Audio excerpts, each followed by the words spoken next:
I never thought I'd be the neighborhood villain. At least, that's what Karen Winters, the self-appointed dictator of the Whispering Pines Homeowners Association, decided I was the moment I painted my front door navy blue. My name is Daniel Parker, and I moved into Whispering Pines about 2 years ago. It's a quiet suburban development with manicured lawns, cookie-cutter houses, and an HOA with a rulebook thicker than the Oxford English Dictionary. I read through most of it before buying, making sure there weren't any deal breakers. The rules seemed reasonable enough, if a bit overzealous, but nowhere did it specifically prohibit navy blue doors. The exterior color section simply stated that front-facing doors must be painted in colors that maintain neighborhood aesthetic harmony, with approval from the board. I'd submitted my color sample for approval 3 weeks before painting, and after receiving no response whatsoever, I went ahead with my plans. The door looked fantastic, a deep, sophisticated navy that complemented the gray siding of my house. I was admiring my handiwork when a throat-clearing sound made me turn around. There she stood, Karen Winters, HOA president, clipboard in hand, designer sunglasses perched on her head, and a scowl that could curdle milk. She was in her early 50s, with an immaculate blonde bob and clothes that screamed, "I need to speak to your manager." "Excuse me," she said with a voice dripping with artificial sweetness, "but did you get approval for that door color?" She tapped her pen against the clipboard rhythmically. I smiled politely. I submitted the sample 3 weeks ago, but never heard back.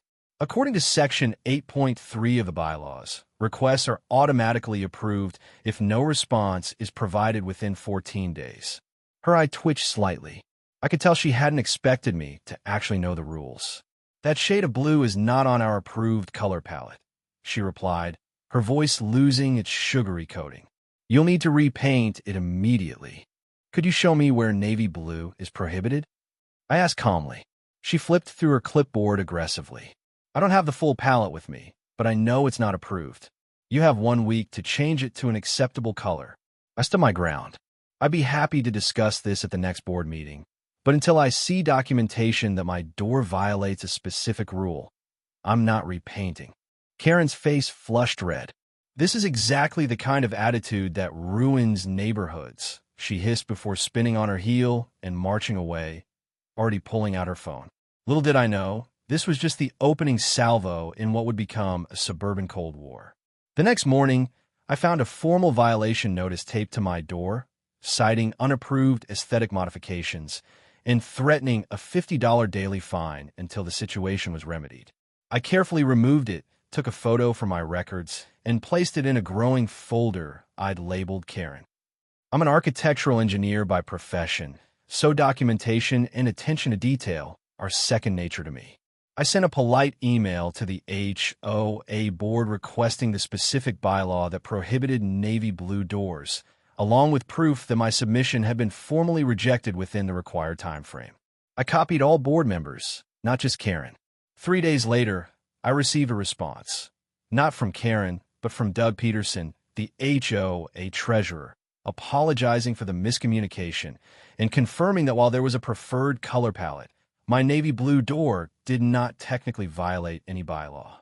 He asked if we could consider the matter resolved. I thought that would be the end of it. I was wrong.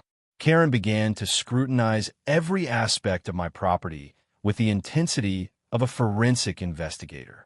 Within 2 weeks, I received notices about my grass being a 1/4 inch too tall, my trash bins being visible from the street for 30 minutes after collection. The rules allowed for a 2-hour window, and my bird feeder attracting vermin. It was a squirrel-proof model recommended by the local Audubon Society. Each time, I responded with calm, meticulously researched rebuttals, citing the exact bylaws and documenting everything with timestamp photographs. I could sense Karen's frustration growing with each exchange, as other board members began to question her crusade against me. Then came the garden gnome incident. My sister visited with her 2 young daughters, who begged to give me a garden gnome as a housewarming gift. It was a tasteful ceramic piece hand-painted by my nieces, depicting a gnome reading a book. I placed it in my small front garden bed, partially hidden by decorative grasses, but visible enough that my nieces could spot it when they visited. The next day, Karen was at my door, violation notice in hand. Garden decorations must be approved by the board, she said with a triumphant smile, her voice raised enough that my next-door neighbor poked his head out curiously. I leaned against my doorframe. Actually, decorative elements under 18 inches in height that don't incorporate water features, lighting, or sound are exempt from prior approval requirements. Section 2.4.7, I replied calmly. My nieces painted it for me. They're 7 and 9. She glared at me with undisguised contempt. It's tasteless and brings down property values. That's subjective, but the bylaws aren't. Is there anything else I can help you with today, Karen? I maintained my composure, though I was growing tired of these confrontations. She left in a huff, but the next morning, the gnome was gone. My security camera caught Karen at 5:30 in the morning, sneaking onto my property and taking it. I filed a police report for theft, making sure to provide the video evidence. When Officer Rodriguez came to take my statement, he tried to suppress a smile. We see a lot of HOA disputes, but this is a first, he said, shaking his head. I'll pay her a visit. By afternoon, the gnome was back, delivered by a stone-faced Karen with Officer Rodriguez watching from his patrol car. She didn't apologize, just placed it roughly on my doorstep and walked away. I nodded a thank you to the officer, who gave me a thumbs up before driving off. That should have been her wake-up call to back off. Instead, she escalated. The next HOA meeting was packed, unusual for our normally sparsely attended gatherings. Karen had apparently rallied her supporters to address the declining standards in our community. One by one, they stood up to complain about various infractions around the neighborhood, though it was clear most examples were trivial at best and fabricated at worst. When it was my turn to speak, I calmly presented a slideshow documenting every interaction with Karen, including timestamps, photographs, and references to the relevant bylaws. I concluded by suggesting that the board consider revising some outdated rules and implementing a more transparent approval process. The room was silent when I finished. Some neighbors were nodding in agreement. Others looked uncomfortable. Karen was furious. If you don't like our rules, perhaps Whispering Pines isn't the right community for you, she said acidly, her fingers gripping the edge of the table. I respect rules, Karen, I replied evenly. I just believe they should be applied fairly and consistently. After the meeting, several neighbors approached me, sharing their own frustrations with Karen's selective enforcement. Tom and Elaine from across the street confided that she'd threatened them over their son's basketball hoop, which had been there for 12 years. Maria, a widowed retiree, told me through tears that Karen had fined her for planting unapproved rose varieties that her late husband had cultivated. The battle lines were drawn, but I still wasn't prepared for what came next. I returned from a 2-day business trip to find a certified letter informing me that the HOA was suing me for persistent violations detrimental to community standards and property values. They were seeking an injunction forcing me to remedy all violations, plus legal fees and punitive damages totaling nearly $20,000. The allegations were absurd, that my modifications were causing irreparable harm to the neighborhood's character and decreasing property values. They even claimed my navy blue door had scared away potential buyers from a house 3 doors down. I couldn't help but laugh, even as I called my attorney, Rachel Goldman. After reviewing the case, she was equally incredulous. This is harassment, plain and simple, Rachel said firmly. Karen's abusing her position, and the HOA board is either complicit or oblivious. Either way, we'll file a countersuit for harassment and selective enforcement. What neither Karen nor Rachel knew was that the case had been assigned to Judge William Harrington, my mother's brother, my Uncle Bill. I hadn't seen him in months due to our busy schedules, and we have different last names since my mother kept her maiden name after marriage. I debated whether I should ask for the case to be reassigned, but after consulting with Rachel, we agreed to disclose the relationship immediately and let the court decide. When we filed our response and the disclosure, I received a call from Uncle Bill's clerk asking me to come to chambers. My uncle was professional but clearly amused. "Danny, of all the cases to land on my docket," he said, shaking his head. "I'll have to recuse myself, of course. But before I do, is there anything I should know about this situation?" Off the record, I gave him a brief overview, emphasizing that I wasn't looking for special treatment, just a fair application of the rules. He nodded thoughtfully. Judge Keller will probably take this case. She has little patience for frivolous lawsuits. His expression turned serious. You know, the court sees more and more of these HOA disputes. Most judges are getting fed up with them clogging the system.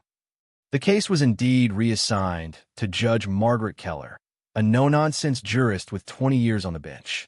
Our first hearing was scheduled for 3 weeks later. In the meantime, Karen's campaign intensified. She organized a special HOA meeting to discuss the Parker situation. I attended, recording everything with the permission of 3 other board members who were growing concerned about Karen's fixation. During the meeting, Karen made several defamatory statements about me, claiming I had a history of disrupting communities, completely fabricated, and suggesting I might be running a business from my home. I wasn't. When the lawsuit finally went before Judge Keller, Karen seemed confident, sitting primly beside the HOA's attorney, a nervous young man who looked fresh out of law school. I sat quietly with Rachel, who had prepared a comprehensive defense and countersuit. Judge Keller reviewed the documents, her expression growing increasingly skeptical as she flipped through the HOA's evidence. "Let me make sure I understand," she said, peering over her reading glasses at the HOA's attorney. "You're suing Mr. Parker primarily over a navy blue door, a garden gnome, and what appears to be several minor allegations that he has thoroughly documented as being within compliance of your own bylaws." The attorney shifted uncomfortably. "Your Honor, it's the cumulative effect of these violations that—" "What violations?" Judge Keller interrupted sharply. "I don't see a single clear violation documented here. What I do see is what appears to be a pattern of harassment." She turned to Karen. "Ms. Winters, are you aware that using an HOA board position to conduct personal vendettas could make you personally liable?" Karen's smug expression faltered. "This isn't personal, Your Honor. I'm simply protecting our community standards." Judge Keller was unimpressed. "Ms. Goldman, please present your countersuit." Rachel outlined our case methodically, presenting evidence of Karen's trespassing, theft of property, defamation, and abuse of power. She showed the security footage of Karen taking the gnome, shared recordings from HOA meetings, and presented affidavit from neighbors who had experienced similar treatment. By the time Rachel finished, Karen's face had lost all color, and her attorney was frantically scribbling notes. Judge Keller didn't need much time to deliberate. She dismissed the HOA's lawsuit with prejudice, meaning they couldn't refile. She then ordered a hearing for our countersuit, but strongly encouraged both parties to settle. "Ms. Winters, I suggest you take this opportunity to resolve this matter quickly," Judge Keller advised, her tone leaving no room for argument. Courts generally take a dim view of this kind of behavior. The HOA's attorney practically dragged Karen into the hallway for a private discussion. When they returned, he requested a brief recess to confer with the other board members, who had been watching the proceedings with increasing alarm. The settlement came together within hours. Karen would resign from the HOA board immediately. The HOA would issue a formal apology, revise their approval process to be more transparent, and pay my legal fees. In return, I would drop the countersuit against both the HOA and Karen personally, saving her from what could have been significant personal financial liability. Karen was forced to sign the agreement in Judge Keller's chambers, her hand trembling with barely contained rage. As we left the courthouse, she finally spoke directly to me. "You think you've won, but people like you are still ruining neighborhoods like ours," she said bitterly, her voice quavering. I looked at her calmly. "Karen, it was never about winning. It was about being treated fairly and living peacefully. I hope you find a way to do the same." The aftermath was both swift and satisfying. The HOA elected a new president, Doug Peterson, who immediately formed a committee to review and update the bylaws. Karen put her house on the market within a month, but found few takers, not because of my navy blue door, but because she had acquired quite a reputation in the community. I later learned from a neighbor who worked at the same company as Karen that she'd been passed over for a promotion around the time she escalated her campaign against me. Apparently, her aggressive behavior had spilled over into her professional life as well, and the lawsuit became the final strike against her. My navy blue door still stands proudly at the entrance of my home, now joined by several others in the neighborhood. The garden gnome has been joined by 2 friends, gifts from neighbors who celebrate our more reasonable HOA. And every few months, Uncle Bill comes over for dinner, always complimenting my door with a knowing smile. Sometimes, standing up for yourself isn't just about winning a battle. It's about creating a better community for everyone. Except maybe for Karen. I hear she moved to a condo building downtown. I feel sorry for their board.